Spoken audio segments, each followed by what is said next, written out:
बांग्लादेश में हिंदू अल्पसंख्यकों के खिलाफ हिंसा थमने का नाम नहीं ले रही है। मेमनसिंह जिले में कथित इस निंदा के आरोप में हिंदू युवक दीपू चंद दास की हत्या के बाद अब चट्टोग्राम से एक और भयावह घटना सामने आई है। यहां शरारती तत्वों ने एक हिंदू परिवार के घर को आग के हवाले कर दिया। हमले के बाद धमकी भरा पोस्टर भी लगाया गया। क्या बांग्लादेश में अल्पसंख्यकों की सुरक्षा पर गंभीर खतरा मंडरा रहा है? देखिए हमारे इस खास रिपोर्ट में।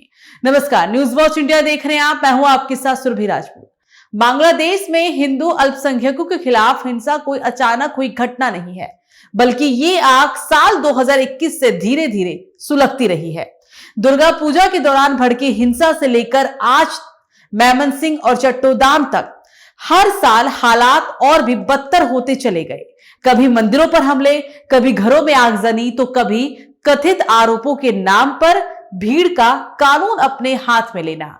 2021 से 2024 और अब 2025 हिंसा की ये टाइमलाइन बताती है कि डर, असुरक्षा और पलायन हिंदू समुदाय की रोजमर्रा की सच्चाई बनते जा रहे हैं। ग्राफिक्स के जरिए अब समझिए कि कब, कहां और कैसे बांग्लादेश में अल्पसंख्यकों पर हमले की ये कड़ी लगातार मजबूत होती चली गई। 2021-2022 दुर्गा पूजा के दौरान कई जिलों में मंदिरों और हिंदू घरों पर हमले, सोशल मीडिया अफवाहों के बाद हिंसा भड़की, अंतरराष्ट्रीय स्तर पर चिंता जताई गई। 2023 चुनावी माहौल में धार्मिक तनाव बढ़ा, कई इलाकों में हिंदू परिवारों के घरों में तोड़फोड़, सुरक्षा को लेकर हिंदू समुदाय में डर। 2024 के शुरुआती महीने में अल्पसंख्यक इलाके में छिटपुट हमले, मंदिरों और मूर्तियों को नुकसान, मानवाधिकार संगठनों की चेतावनी।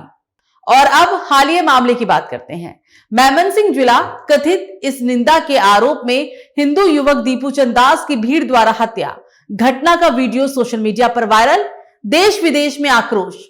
ताजा मामला चट्टोग्राम, हिंदू परिवार के घर को आग के हवाले किया गया, परिवार सुरक्षित निकला, पालतू जानवरों की मौत, मौके पर धमकी भरा पोस्टर छोड़ा गया, हिंदुओं को अंतिम चेतावनी तक का दावा। और इसके बाद ढाका सहित कई शहरों में अल्पसंख्यकों का प्रदर्शन, भारत और अन्य देशों में विरोध, अंतर्राष्ट्रीय जांच और हस्तक्षेप की मांग। बांग्लादेश में हिंदू अल्पसंख्यकों पर हो रहे हमलों की कड़ी लगातार लंबी होती जा रही है। हाल के दिनों में सामने आई घटनाओं ने न सिर्फ वहां के हिंदू समाज को बल्कि अंतर्राष्ट्रीय समुदाय को भी चिंता में डाल दिया है। मेमनसिंह जिले में कथित इस निंदा के आरोप में हिंदू युवक दीपू चंद दास की भीड़ के द्वारा हत्या के बाद हालात और तनावपूर्ण हो गए थे। अब चट्टोग्राम से एक और गंभीर मामला सामने आया, जहां असामाजिक तत्वों ने एक हिंदू परिवार के घर को ही आग के हवाले किया। हालांकि परिवार के सदस्य समय रहते सुरक्षित निकलने में सफल रहे, लेकिन आग में उनके पालतू जानवरों की मौत हो गई। हमलावरों ने घटना के बाद इलाके में एक धमकी भरा पोस्टर भी लगाया, जिसे हिंदुओं के लिए अंतिम चेतावनी बताया जा रहा है। बांग्लादेश में हिंदू अल्पसंख्यक लंबे समय से असुरक्षा की भावना में जी रहे हैं। जानकारों के मुताबिक पिछले कुछ सालों में चुनावी तनाव, धार्मिक उकसावे और सोशल मीडिया पर फैलने वाले अफवाहों के बाद हिंसा की घटनाएं लगातार तेज होती गई। कभी मंदिरों पर हमले हुए, कभी घरों में तोड़फोड़ और अब खुले तौर पर धमकियां। इन घटनाओं ने हालात को और भी ज्यादा गंभीर बना दिया है। दीपू चंद दास की हत्या के बाद कई इलाकों में हिंदू परिवारों ने अपने घर छोड़ने तक की बात कही। अब चट्टोग्राम की ये घटना इस आशंका को और भी गहरा कर देती है कि हिंसा सिर्फ एक इलाके तक सीमित नहीं रही, बल्कि अलग अलग हिस्सों में फैल रही है।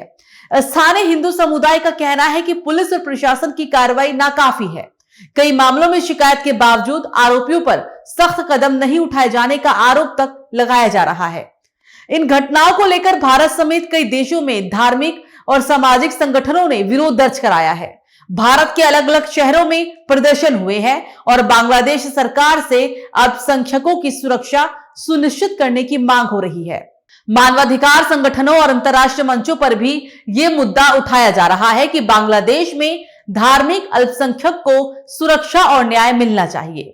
फिलहाल सवाल यही है, क्या बांग्लादेश सरकार हिंदू अल्पसंख्यकों को सुरक्षा का भरोसा दिला पाएगी, या फिर दीपू चंद दास की हत्या और चट्टोग्राम की आगजनी जैसी घटनाएं डर और असुरक्षा को और भी ज्यादा बढ़ाती रहेंगी। बांग्लादेश में हालात पर अब पूरी दुनिया की नजरें टिकी हुई है। यह खबर आपको कैसी लगी, आप हमें कमेंट करके जरूर बताइएगा। और अगर आप हमारे चैनल पर नए हैं तो चैनल को सब्सक्राइब करना मत भूलिएगा। नमस्कार।